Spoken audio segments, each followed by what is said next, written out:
सिर्फ 192 का target team India को मिला फोर्थ इनिंग में। और भारतीय टीम ने अच्छी स्टार्ट दिया है टीम इंडिया ने, खासकर रोहित और जायसवाल दोनों अच्छे टच में नजर आए हैं। और रोहित आज देखिए बड़े अच्छे कॉम्पैक्ट इनिंग खेलते हुए नजर आए, 24 बना चुके हैं, नॉट आउट है। और सेकंड इनिंग में बड़े अच्छे पॉजिटिव फ्रेम ऑफ माइंड्स में दिखाई दिए हैं। इसके अलावा यशस्वी जायसवाल भी क्रीज पर इस वक्त खड़े हुए हैं, 16 रन वो बना चुके हैं।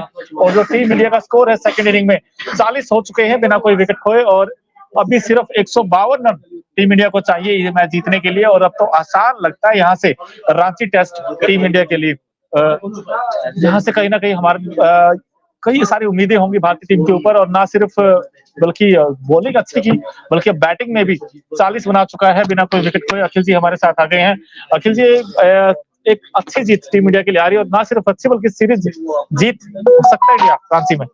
बिल्कुल मोनू, सीरीज जीत सकता है। और कल तक की बात है, 24 घंटे भी नहीं हुए, हम सब बात कर रहे थे कि शायद इंडिया रांची टेस्ट हार जाएगा, शायद इंडिया की मुट्ठी से रांची टेस्ट फिसल जाएगा। लेकिन देखिए क्या कमाल का कमबैक किया, और इसका पूरा क्रेडिट मैं कहूंगा ध्रुव जुरैल को जाता है, कुलदीप यादव को जाता है, पहले हालांकि अश्विन को भी जाता है। लेकिन जिस तरीके की इन्होंने बल्लेबाजी की शुरुआती दिन में, आज जिस तरीके से पारी को बनाया और इंडिया के स्कोर 300 पार लेकर गए, उसके बाद जो अश्विन ने कमाल किया, कुलदीप यादव ने कमाल किया, मजा आ गया। बिल्कुल। और इस वक्त जो दोनों बैट्समैन हैं, जो नॉट आउट बैट्समैन है इंडिया के, रोहित 24 बना चुके हैं, और इस साथ ही साथ यशस्वी जायसवाल 16 रन बना चुके हैं। और 192 का टारगेट था, फिलहाल 40 इंडिया बना चुका है। 152 चाहिए टीम इंडिया को रांची टेस्ट जीतने के लिए, और इसके साथ सीरीज इंडिया जीत जाएगा। आपने बॉलिंग की बात की थी, कुलदीप यादव ने देखिए यहाँ पर चार विकेट झटके, 15 ओवर की गेंदबाजी की, इन्होंने चौका लगाया तो अश्विन ने पंजा खोला है। अश्विन की बॉलिंग फिगर कैसे देखते हैं अखिल जी आप? अश्विन 16 ओवर मोनू, पूरी सीरीज में चौथा टेस्ट में चल रहा है, और हैदराबाद निकल गया, वाइजैक निकल गया, राजकोट निकल गया, रांची की पहली पारी भी निकल गई। और अश्विन को लेके बड़ी बातें हो रही थी कि यार अश्विन, घरेलू सरजमी पर अश्विन का वो टैलेंट देखने को नहीं मिल रहा है, वो जोहर देखने को नहीं मिल रहा है जो अश्विन हमेशा करते हैं, लगातार विकेट चटकाते हैं। लेकिन अश्विन अभी तक फ्लॉप रहे, उनको लेकर काफी बातें हुई। पारस मामरे ने कहा कि ठीक है अश्विन फॉर्म में आएंगे, और जब फॉर्म में आएंगे तब पूरी दुनिया उनकी तारीफ करेगी। आज वही देखने को मिला, अश्विन ने पंजा खोला है, दिखाया है कि आप इंडिया में खेल रहे हैं तो आप अश्विन के सामने टिक ही नहीं सकते। बिल्कुल टिक नहीं सकते। और ये जीत वाकई बड़ा दिलचस्प होगा अगर इंडिया यहाँ से जीतता है तो, क्योंकि वैसे तो बड़ी आसान सी जीत लग रही है, लेकिन इंग्लैंड के बल्लेबाजों के साथ हुआ क्या ये, क्योंकि इंग्लैंड की बल्लेबाजी तो एक के बाद एक जल्दी जल्दी आउट होते चले गए। अगर इंग्लैंड की बैटिंग की बात करें तो बैट डेकेट सबसे पहले आउट हुए थे, 15 बनाए उन्होंने। उसके बाद जैक क्रोली ने एक अच्छी पारी, सबसे हाईएस्ट स्कोर यही थे सेकंड इनिंग में, 60 बनाए, 91 बॉल में 60 रन। पिछली पारी में भी 42 में 42 किया था।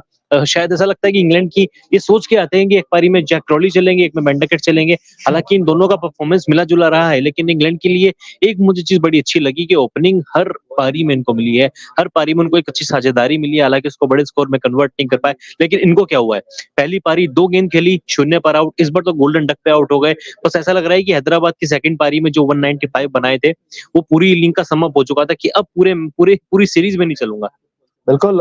चाहे जो रूट हो, आई थिंक ये सबसे बड़ा विकेट था, क्योंकि सिर्फ 11 ही बनाए और उसके बाद आउट हो गए। बेन स्टोक्स का भी बल्ला नहीं चला इस मैच, पूरे मैच में फर्स्ट इनिंग में जल्दी आउट हो गए थे, सेकंड में जल्दी आउट हो गए।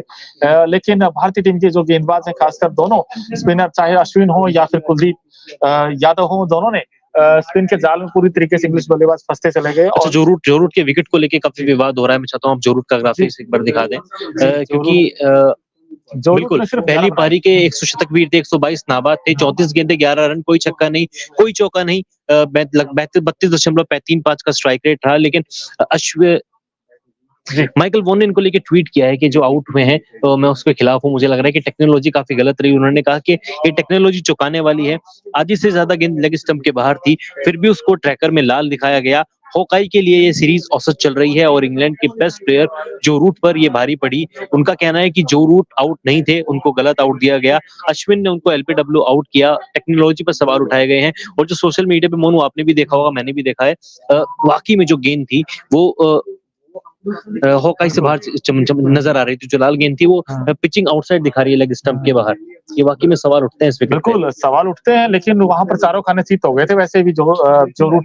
लेकिन यही तो टीम इंडिया की खास बात है। और जो सवाल उठते हैं, देखिए इसमें बड़ा उठा है कि अंपायर्स को लेकर भी, कि यार कई बार जब विवादित रही है को लेकर हमेशा विवाद होता है, खासकर रोड टक्कर के साथ तो ये हमेशा ही चीजें रहती है कि आउट दे देते हैं। धर्मसेना इनफैक्ट 6 सेकंड लेते हैं, या तो आउट या नॉट आउट, बस वो फैसला कर देते हैं। लेकिन उस टाइम धर्मसेना ही थे। बिल्कुल ये चीजें चलती रहेंगी। लेकिन इस वक्त जो अच्छी खबर है टीम इंडिया के लिए वो ये है, 152 रन टीम इंडिया को और चाहिए, लेकिन अभी जो 40 बना चुका है टीम इंडिया, बिल्कुल मतलब कहीं बीट भी नहीं हुए दोनों बैट्समैन। एक बार अपील जरूर हुई थी, लेकिन वो नॉट आउट हो गए थे। आपको क्या लगता है, क्या रांची में ये टीम इंडिया सीरीज जीतने जा रही है इस वक्त, क्योंकि 2-1 से आगे है?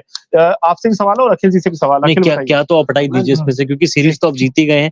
192 का टारगेट है और इंडिया 40 ऑलरेडी बना चुका है। 152 रन इंडिया जीत से दूर है। और बड़ा अच्छा लग रहा है रोहित शर्मा का अप्रोच देख के। आप देख लीजिए जिस तरीके से अभी तक शुरुआत रोहित शर्मा ने की है, 27 गेंदे 24 रन, 4 चौके लगा चुके हैं और इंग्लैंड के खिलाफ अपने 1000 रन पूरे किए हैं। ओवरऑल टेस्ट क्रिकेट में अपने 4000 रन भी पूरे कर लिए हैं। रोहित शर्मा वाकई में एक अच्छी लय में नजर आ रहे हैं। 90 का स्ट्राइक रेट है। इंडियन टीम को यही चाहिए। और जब उनके जोड़ीदार इतने कमाल के हो, जो कितनी शानदार फॉर्म में चल रहे हैं, 21 गेंदे 16 नाबाद, 1 चौका, मुझे लग रहा है कल इंडिया शुरुआती लंच से पहले शुरुआती 1.5 घंटे तक ये मैच जीत सकता है। जीत सकता है? आपने वैसे सकता ही लगाया वैसे। नहीं मतलब जीतेगा तो मैंने ये कहा कि 1.5 घंटे में जीत सकता है। क्योंकि बात ये भी है ना, रोहित शर्मा जानते हैं यहाँ पर अगर डिफेंड करने जाएंगे ना, तो इंग्लैंड के बल्लेबाज गेंदबाजों के पास मौका होगा उनके विकेट छिटकाने का। एक ही मात्र तरीका है, खुल के खेलो, अटैक करो, उनके गेंदबाजों पर दबाव बनाओ, क्योंकि जहां पर आप डिफेंसिव हो गए वहां पर आपके हाथ से मैच निकल जाएगा। बिल्कुल, हालांकि विकेट ने भी थोड़ा बिहेव वो चेंज किया, क्योंकि कल 24 घंटे पहले, ठीक आपने कहा, क्योंकि एक समय ऐसा लगा था इंग्लैंड कमांडिंग पोजीशन में है, लेकिन आज जिस तरीके की बैटिंग की है इंग्लैंड के बैट्समैनों ने, इंग्लैंड का तो बैट बॉल भी हवाई हो गया, और खासकर जो उनका नेचुरल गेम आया अब, वो भी अब तो फेल होता हुआ नजर आ रहा है। बेस बॉल पे ऐश बॉल भारी पड़ गया। हैदराबाद में जैस बॉल भारी पड़ा था, अब ऐश बॉल भारी पड़ गया। अश्विन ने पंजा खोला है और कमाल की गेंदबाजी अश्विन ने की है। लगातार इनको लेकर सवाल उठ रहे थे, मैं खुद हैरान था कि यार 4 मैच निकल गए, अश्विन ने अभी तक एक भी पारी में पंजा नहीं खोला। ये बहुत सरप्राइजिंग होता है, क्योंकि इंडिया में कोई सीरीज अश्विन खेल रहे हैं और वो 5 विकेट ना लें, बहुत ज्यादा ऐसे बहुत कम आंकड़े देखने को मिले हैं। और देख लीजिए 16 ओवर की गेंदबाजी पूरी भी नहीं की, 5 विकेट लिए। इंडिया में अपने 350 विकेट पूरे कर लिए हैं। और अनिल कुंबले के बाद ये कारनामा करने वाले सिर्फ दूसरे भारतीय स्पिनर बने जिन्होंने भारत में 350 विकेट लिए हैं। उसके अलावा 35वीं बार उन्होंने एक पारी में पंजा खोला है। अनिल कुंबले के मामले इसमें भी उन्होंने कुंबले का रिकॉर्ड तोड़ा है, क्योंकि 99 मैच खेल रहे हैं। कुंबले ने 132 मैचों में 35 बार 5 विकेट होल लिया था, और अश्विन 99 मैच में 35 बार ये कारनामा कर चुके हैं।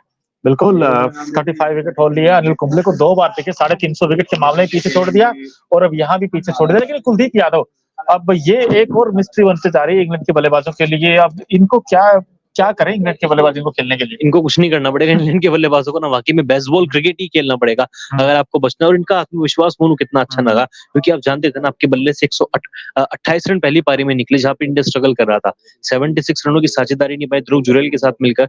और जब कोई टेलेंडर इस तरह की पारी खेलता ना, उसकी गेंदबाजी में भी नजर आता है कि यार मैं रन बना के आ रहा हूँ, मैं विकेट भी ले सकता हूँ, मैं परेशान कर सकता हूँ, मैं आधा काम अपना कर चुका हूँ, आधा काम बॉलिंग में करूंगा। वो काम उन्होंने बखूबी निभाया, 4 विकेट चटकाए और इंडिया की जीत में मुझे लग रहा है इंडिया क्योंकि मैं जीत ही जाएगा, उसमें एक बड़ा रोल प्ले किया। बिल्कुल, कुलदीप यादव का स्टोक्स का तो बिल्कुल कहते हैं चारों खाने, उनके पास तो जवाब ही नहीं था उस गेंद का। शायद पहली पारी में भी कुलदीप ने आउट किया था स्टोक्स को। जी बिल्कुल, क्योंकि 2 की बैक टू बैक। हालांकि फर्स्ट इनिंग में भी जब देखें तो इंग्लैंड की जो फर्स्ट इनिंग थी उसमें बड़े कमाल के थे, क्योंकि जडेजा ने आउट किया था, लेकिन उसमें भी वो ऐसे ही हक्के बक्के से रह गए थे। क्योंकि इस बार तो यार बैट स्टोक्स की तो एक नहीं चली, अगर किसी की चली है तो हैदराबाद टेस्ट की पहली पारी में चले थे, उसके बाद स्टोक्स चले ही नहीं है। कभी बुमराह परेशान कर देते हैं, हालांकि बुमराह ही इस मैच में अगर होते तो डेफिनेटली बुमराह के खाते में ही दोनों पारियों में स्टोक्स का विकेट आता और बोल्ड ही करते, क्योंकि स्टोक्स खुद हैरान रह जाते हैं यार बॉल कहां से आती है, कहां को निकल जाती है, पता ही नहीं चलता। बुमराह हमारे हैं इतने कमाल के गेंदबाज, लेकिन बुमराह की कमी अभी तक खली नहीं है। मोहम्मद सिराज भी 1 विकेट ले चुके हैं। अब तो खैर इंडिया की बल्लेबाजी की बात है, और कल शायद 1.5 घंटे तक इंडिया मैच जीत जाएगा। आपको क्या लगता है? मुझे लगता है कितनी देर में इंडिया मैच जीतेगा? देर का तो पता नहीं, बट मुझे ऐसा लगता है कि इंडिया 10 विकेट से जीतेगा, क्योंकि जिस तरीके का अप्रोच अभी दिखा है ना दोनों बैट्समैनों का, खासकर रोहित ने तो आते ही जो शॉट्स खेले हैं, और साथ ही जायसवाल ने भी अटैकिंग के लिए जाने जाते हैं वो तो, और वो 200 बना चुके हैं इस सीरीज में। तो आई थिंक वो कॉन्फिडेंस अलग ही नजर आएगा उनका। बिल्कुल अलग ही कॉन्फिडेंस नजर आया। और 10 विकेट से भविष्यवाणी की, आप भी बताइए क्या लगता है इंडिया? यार मुझे 8 विकेट लगता है। मुझे लगता है हाँ इंडिया 8 विकेट से मैच जीतेगा। रोहित शर्मा 50 बनाएंगे और शायद नॉट आउट भी रहे। नॉट आउट भी रहे, वैसे बड़ा अच्छा रहेगा, लेकिन पहला सेशन में ही हो जाएगा काम।